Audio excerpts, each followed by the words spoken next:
So the bottom line is that we are all failing all of the time, women and men, right? People of all genders failing all the time.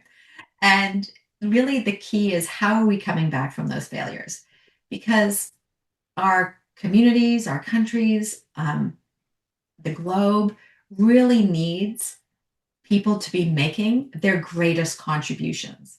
And so we really need all of us to just understand that successful people, they're failing all the time, just like you and me. And the question is not, are you failing? The question is, how are you coming back from that failure?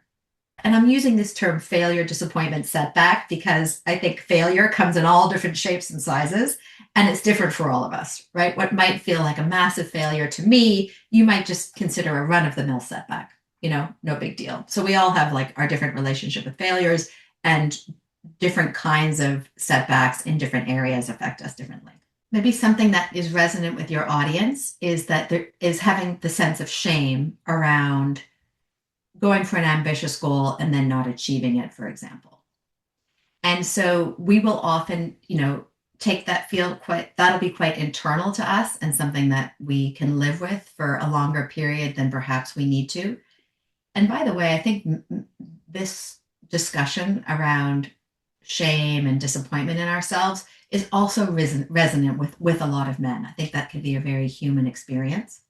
Depending on the level of failure, the severity of the failure, disappointment, or setback, sometimes the right decision is just to bounce back and keep going right away. But the reality is that often some of those disappointments require a period of grieving, right? To kind of taking stock, of counting our lessons learned, and of deciding what the most strategic move is to make next. So in our book, for when you experience a very severe kind of setback, we talk about ground. So that's that moment of grieving, taking stock, leaning into your support network of people close to you. And then gather. So now you're gathering your options. You are taking advice about the best way to move forward. You're kind of gearing up your internal energy and motivation and confidence, and then go. And so now that you're prepared and you're ready to take another shot at it, whether it's going in the same direction or maybe making a pivot based on those valuable lessons that you've extracted from whatever that setback, disappointment, or failure was. And the key takeaway is to really see these kinds of setbacks as data. Because when you cloak yourself in curiosity and you can look at your setbacks, failures, disappointments as data, and you ask yourself, what can I learn from this? That cloak of curiosity kind of protects you from the extreme emotions of things like shame or a lack of comfort in moving forward again, because you become the scientist of your own situation. What did I learn from this? What does it tell me about who I maybe need to have in my corner, who I need to learn from? What different direction do I need to go?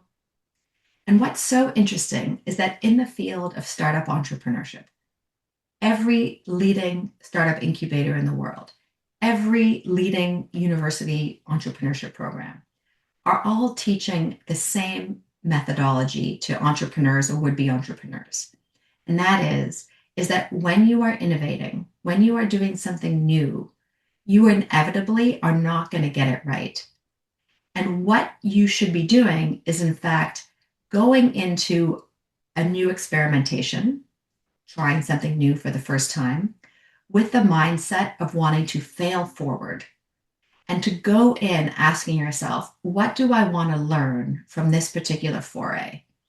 And this is a completely different mindset to go in with the goal of being highly successful and understanding, holding the idea at the same time, that it's not going to go exactly as you'd hoped, and that the win is to learn from the failure so that then you can keep failing forward, right? Because you're going to learn, and that in itself has value, and that's going to give you the intel to decide which direction that you're going to go into next. And in fact, that is how every successful innovation has ever proceeded.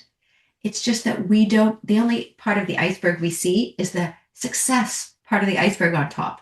What we don't see underneath is all of the mistakes that have been made, the people who were trusted that you shouldn't have trusted, the teams you got involved with who did not, deliver on what you expected, the bosses that disappointed, because all of these things are happening under the surface.